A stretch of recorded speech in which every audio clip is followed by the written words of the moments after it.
I didn't even get to sit down before he broke it off.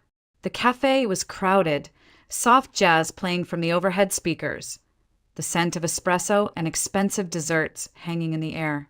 I had barely taken 2 steps toward the table when Jason looked up from his untouched cappuccino and said, "We need to talk." My stomach dropped. I remember the way his voice sounded, flat, almost rehearsed. I sat anyway, my palms already damp. "What's going on?" I asked, forcing a smile. "Is this about the caterer?" He didn't answer that. Instead, he reached into his coat pocket and placed a small velvet box on the table, not to give it to me, but to take something back. "I can't marry you, Emily," he said. Just like that.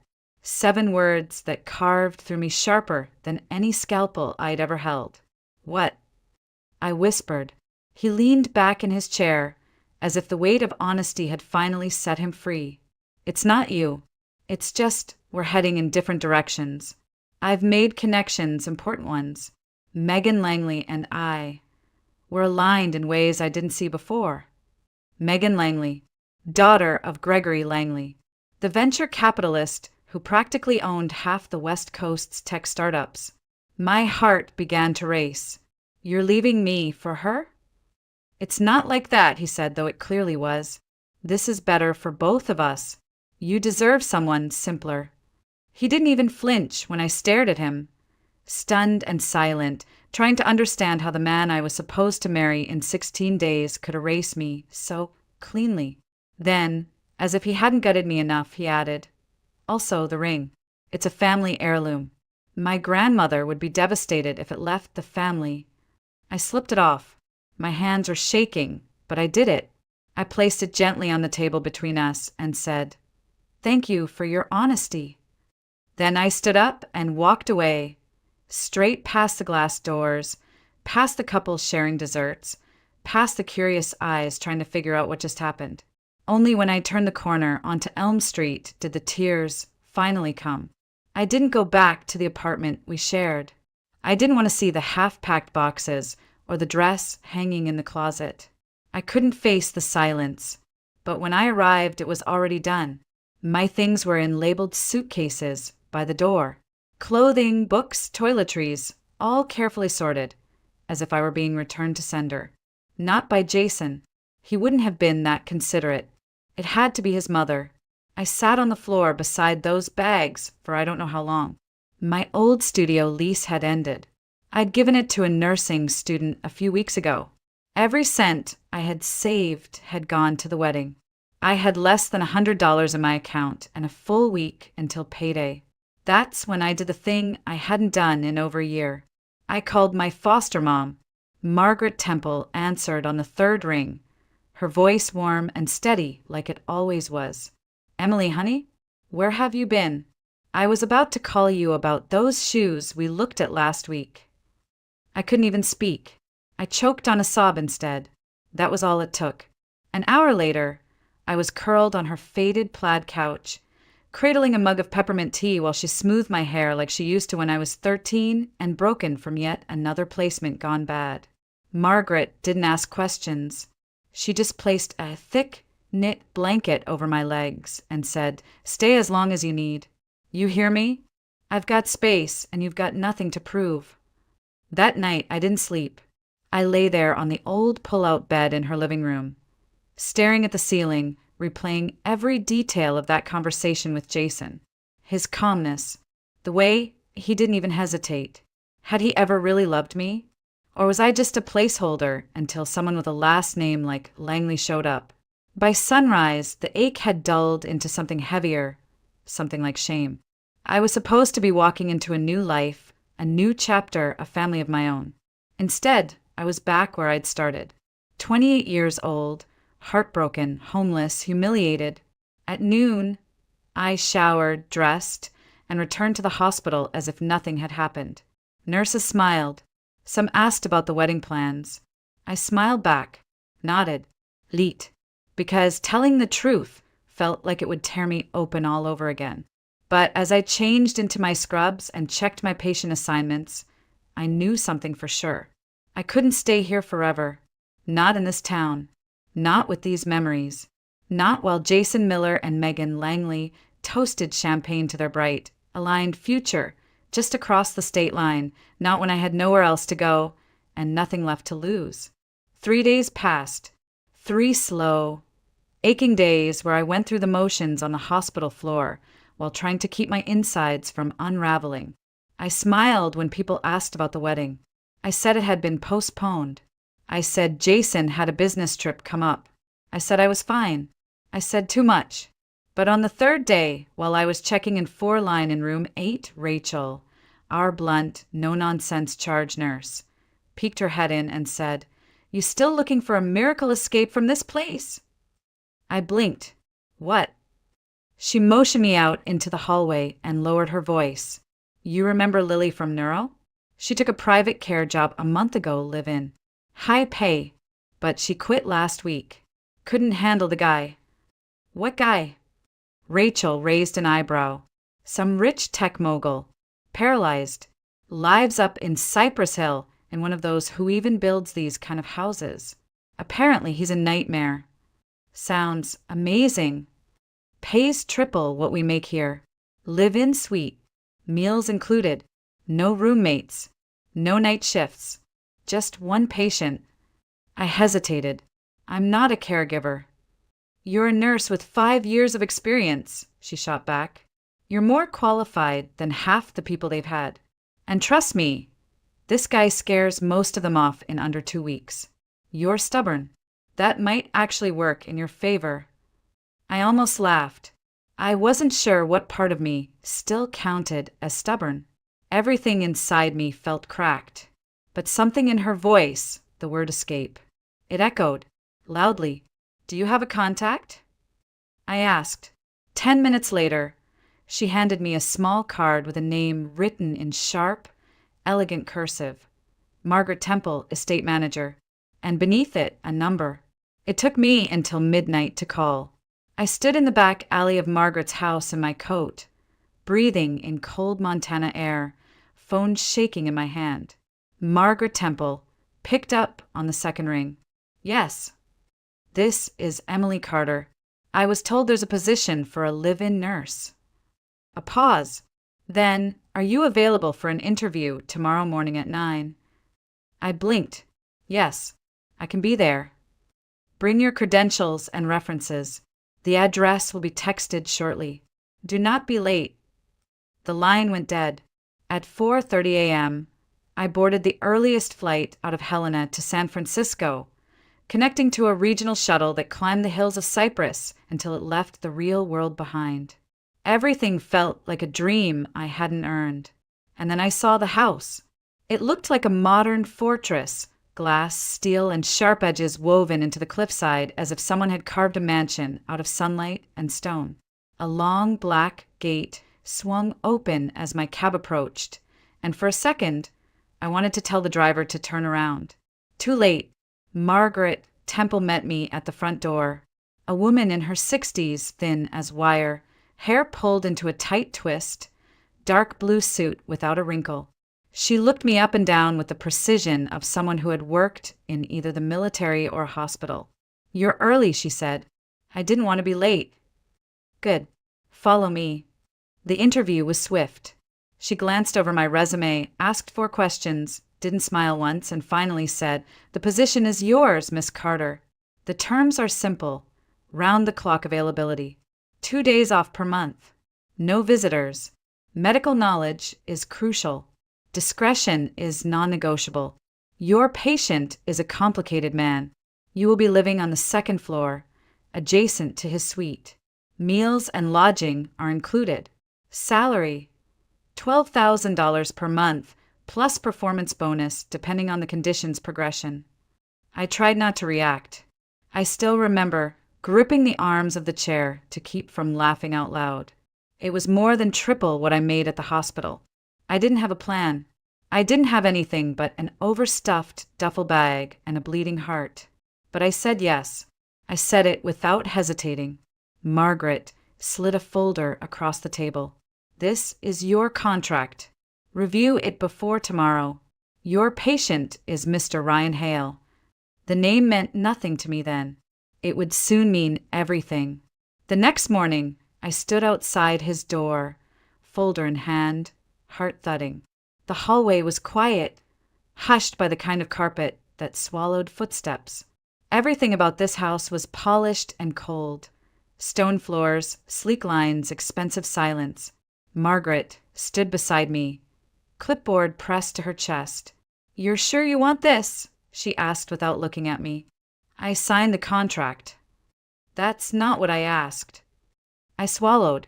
"Yes." She knocked twice, then opened the door without waiting for a response. The room was large, too large. Vaulted ceilings, glass walls looking out over a stretch of redwood trees. Sunlight bleeding across pale hardwood floors. It felt less like a bedroom and more like a throne room built for a ghost. He was by the window, in a sleek black wheelchair, back to us. "Mr. Hale," Margaret said crisply, "your new nurse has arrived. Emily Carter." He didn't turn right away, just sat there, fingers slowly tapping the armrest. Then, finally, he pivoted, and my breath caught. I don't know what I expected. An older man, maybe. Someone frail. But Ryan Hale was young. Maybe mid-30s. Tall even while seated. Short dark hair. Sharp jawline, eyes like cut glass.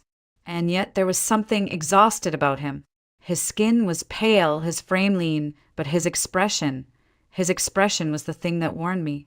He looked at me like I was already disappointing him. "So," he said, voice low and biting, "they sent me another one." I opened my mouth to speak, but he cut me off. "What's the bet this time, Margaret? A week? 10 days?" Margaret didn't answer. She only said, "I'll leave you two to get acquainted," and left, shutting the door behind her. Silence stretched. "I'm not here to place bets," I said finally. "Just to do my job." He rolled his chair a few feet closer, examining me like I was a piece of art he didn't particularly like. "And what job do you think that is?" "Medication, physical therapy, monitoring vitals, supporting rehabilitation." He snorted. "You forgot the part where you nod sympathetically while I fail to walk again. That's usually everyone's favorite part." I didn't flinch. "I'm not here to pity you." He tilted his head slightly. "Oh, that's new. Most of them crack by day 3. Maybe I'll surprise you." "Maybe," he said, though the smirk that curled at the edge of his mouth made it clear he didn't believe a word. We went through the day in stiff silence. I administered medication, reviewed his physical therapy plan, took notes. Ryan kept making barbed comments, testing me, pushing. But I didn't bite. I'd worked with veterans who lost limbs, teenagers who screamed through every injection, mothers who wept through morphine highs. Ryan Hale was not going to scare me. That evening, as I prepped his room for the night, he said suddenly, "You're not what I expected." I looked up from the drawer. "No." "You haven't asked about the accident. I figured you'd tell me if you wanted to." Another pause. Another surprise. "It was a ski trip," he said finally. "Solo. I lost control on a ridge. Woke up in a helicopter. Haven't stood unaided since." I nodded. "Thank you for telling me." He stared at me for a long time. "Why'd you take this job?" "I needed it. Not the money." "Why this job?" I met his eyes. "Because I've been lied to. Because I know what it's like to be thrown away." His expression changed just for a second, like a crack in a wall that shouldn't be there. Then he turned back to the window. "Don't get attached," he said. "I don't do gratitude, and I don't do friendship." "Good," I replied. "I don't do illusions." He didn't say anything after that, but he didn't dismiss me either. It happened on the 5th night. I wasn't supposed to be awake, but the wind outside had been howling since midnight, shaking the windows like some restless ghost couldn't decide whether to come in or stay out. I got up to close the blinds and spotted the light still on in the West Wing gym, an area Ryan rarely allowed anyone into alone. At first, I ignored it. I told myself he probably fell asleep watching TV in there. But something tugged at me, something quiet and instinctive. I slipped on my sweater, padded down the silent hall, and pushed the gym door open just enough to peek through. And what I saw stopped everything. Ryan Hale was standing. Not completely, not unaided.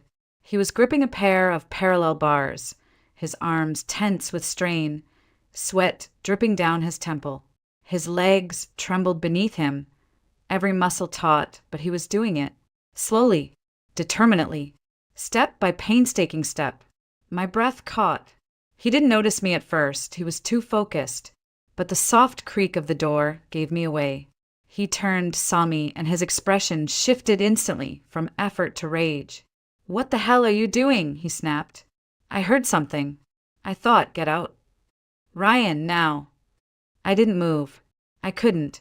Not because I was frozen, but because something in my chest had already changed. He wasn't hopeless. He wasn't finished. He was hiding progress. Why? Why are you keeping this a secret? I asked softly, his hands clenched tighter around the bars, knuckles white. Because the minute people see progress, they expect miracles. That's not how healing works. He laughed bitterly. No, but it's how disappointment works. I've already watched people walk away once they realized I wasn't going to magically rise out of the chair and be who I was again. I'm not doing that again. So instead, you pretend there's nothing left? That you've given up? His jaw tightened. You don't get it. I stepped closer, carefully, like approaching a wounded animal. Maybe I do. His eyes locked onto mine, furious, uncertain. I'm not going to tell anyone, I said. But if you let me help you, really help you, we can work toward something better. You don't have to do this alone. Why? He demanded. Why do you care? Because I know what it's like to have your future ripped away and be expected to smile through the pieces. He stared at me, breathing hard, sweat gleaming on his skin. I thought he'd yell again, order me out, threaten to fire me. Instead, he lowered himself slowly back into the chair, silent, exhausted. Finally, he muttered, "Fine." My heart jumped. "We keep this between us," he added. No one knows." "I understand." "And you follow my lead. I say stop, we stop. I say go, you help. That's it." "Agreed." He studied me, eyes still sharp, but something had shifted. Something unspoken. "You're not like the others." I shrugged. "I'm not trying to be." We started the sessions the next morning. Early, quiet, before Margaret stirred, before the sunlight fully warmed the kitchen tiles. Each step he took was agony. Controlled, measured, like fighting gravity with nothing but spite and muscle memory. But he did it, and I was there, not to cheer, not to weep, just to support. One hand steadying the world he didn't want to fall in. It started with a voice. I was organizing the meds cabinet in my room when I heard it. Deep, confident, too smooth.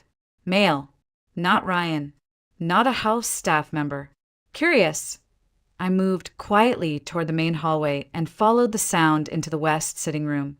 There, lounging on the leather couch, was a man in his early 40s, expensive watch glinting in the morning sun, holding a glass of something that wasn't juice.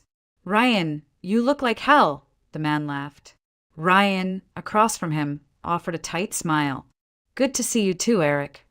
That was my introduction to Eric Thorne, Ryan's longtime business partner. The man who, according to Margaret, had stepped up to manage Hale Nexus Technologies after Ryan's accident. Something about him made my skin crawl. Maybe it was the way he looked at Ryan like he was still measuring his worth. Or maybe it was how his eyes landed on me when I walked in with the tea tray. Slow, assessing, invasive. "This the new one?" he asked. "Emily Carter," I said evenly, setting down the tray. "She any better than the last three?" Eric quipped, sipping his drink. "She's not here to entertain you," Ryan replied coldly. "She's my nurse." The conversation turned to business. Mergers, investor tensions, government contracts. I tried to stay invisible, but one word froze me where I stood. "Langley." Eric leaned in, lowering his voice. Laura says her father's ready to push the funds through. We just need the control package transferred to the shell. Langley Capital will absorb it. He's got contacts in the tech board. Easy in. Ryan didn't respond. He stared out the window, knuckles tight against the armrest. I've already prepped the docs, Eric continued. We just need your signature. Later, Ryan said. I'll look them over. You've been saying that for weeks. If we wait much longer, the opportunity closes. Ryan didn't answer. My pulse thundered in my ears. I slipped out of the room before either of them noticed. I was still standing there. Langley. Laura Langley. That name still haunted me. And then it clicked. Langley Capital. Laura. Eric's push for Ryan's signature. The company. They were trying to take it. Strip control while Ryan was still recovering. And if Laura was involved, Megan Langley couldn't be far behind. My chest tightened as I returned to my room and shut the door. Was this connected to what happened to me? Was I just a bystander caught in the crossfire of something bigger?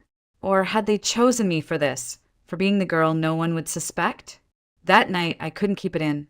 As I helped Ryan with his stretching exercises, I broke the silence. There's something I overheard today about your company. He didn't look at me. Go on. I told him everything verbatim. Names, phrases, tone. I even mentioned Megan Langley. At that he paused. You know her. My ex-fiancé left me for her.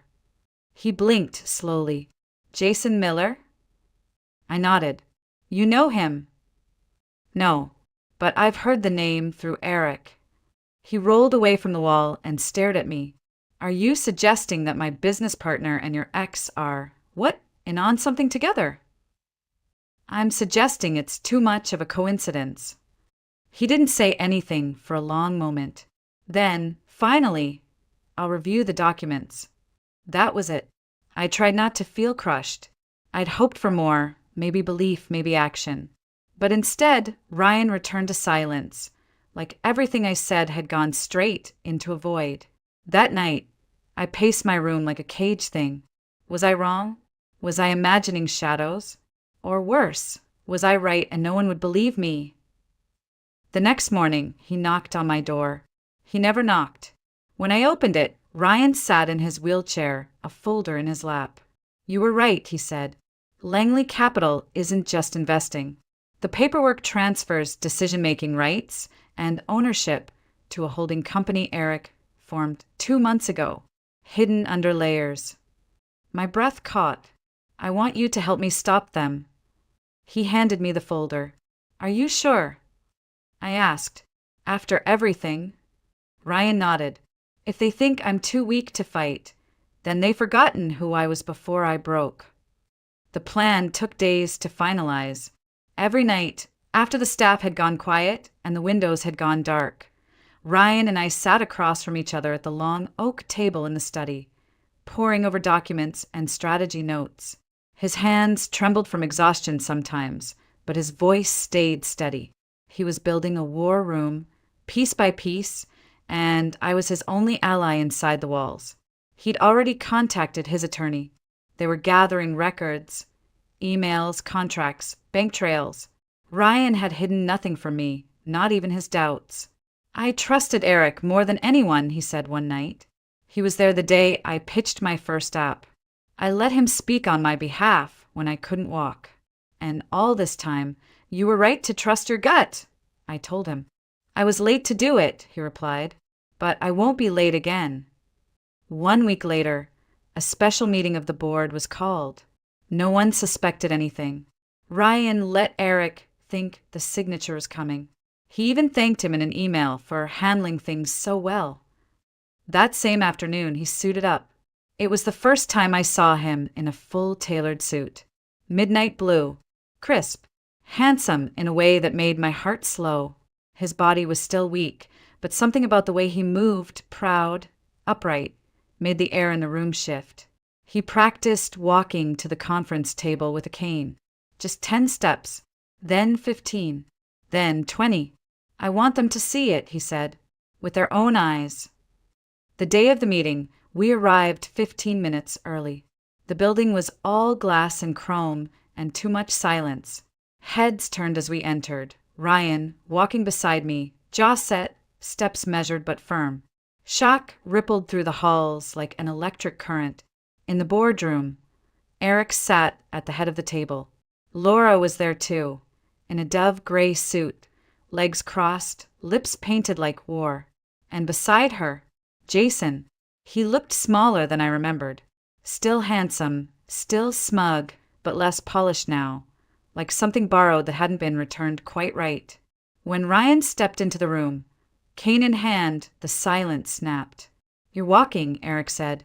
"Not perfectly," Ryan replied, "but enough." He didn't sit at the far end. He walked directly to the head of the table, paused, and looked Eric dead in the eyes. "This meeting is now under my authority," he said calmly, "and I'll begin with this." He placed a folder on the table and flipped it open. The room watched as he laid out every forged trail, every backdoor clause, every proof of Eric's attempt to hand control of Hale Nexus Technologies to a private shell company owned by Langley Capital. Laura didn't flinch. Jason shifted uncomfortably. Eric's face slowly drained of color. "You can't prove intent," Eric muttered. "I don't have to," Ryan replied.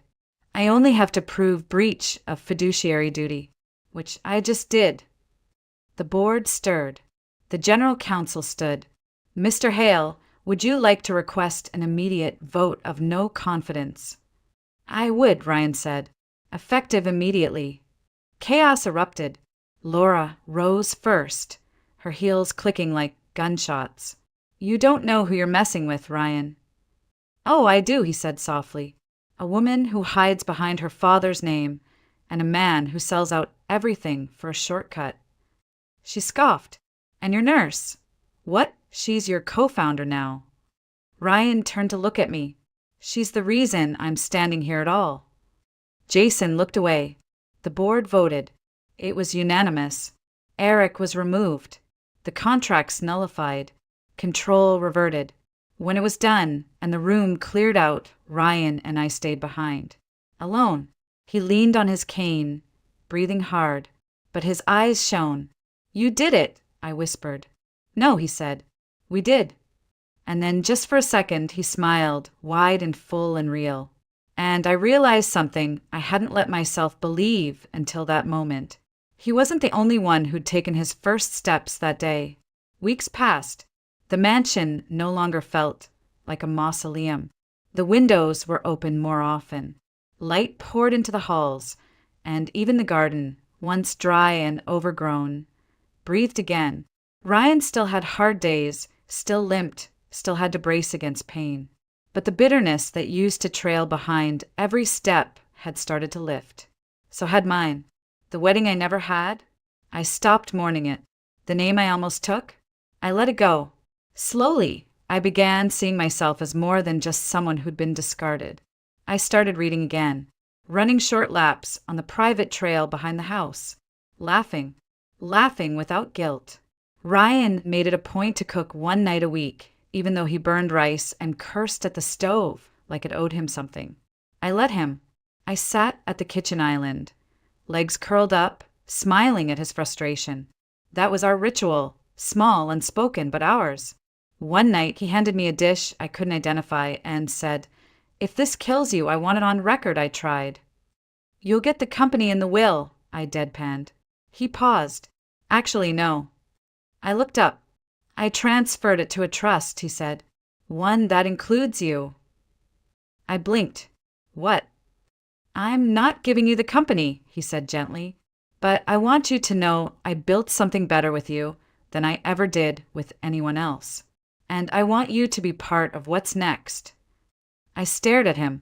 "Ryan!" He reached into his pocket and pulled out a small black box.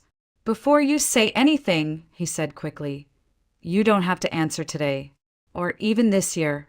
I know I'm still learning how to be a person again, and I know you didn't sign up for this." He opened the box. Inside was a ring, simple, gold, one tiny sapphire in the middle. "But I'd like to ask anyway," he said, voice low. "Will you consider walking this road with me? Not because I need saving, but because with you I remember who I am. I didn't cry. I thought I might. But instead I felt something else, something steady. A sense of arrival. Like I'd walked through the darkest part of the forest and found not a castle, but a clearing. A quiet place to breathe again. I took the ring, slid it onto my finger. I'm not saying yes, I whispered, smiling. But I'm not saying no. He laughed. That sounds exactly like you. We didn't rush. There were no grand announcements. No headlines. Just more mornings. More progress. He walked half a mile on his own the following month. I passed my certification to open my own private practice. We hired more staff. I stayed in the house, but it no longer felt like his. It felt like ours. As for Jason, he texted once, 2 lines, asking if I was okay. I never replied. I didn't need to, because the truth was, I'd already gotten everything I was supposed to get from that heartbreak. A lesson, a detour, and a doorway into the life I hadn't even dared to imagine. And Ryan? He stopped using the chair altogether by the fall. On his birthday, we took a short trip up to the coast. Just us. He walked beside me down the beach at sunset, sand clinging to our feet, the wind cold enough to sting. At one point, he looked out over the ocean and said, "You think we'll ever go back to who we were before at all?" I shook my head. I hope not. He turned to me, and I added, because who we became is better. He didn't respond. He just reached for my hand and didn't let go.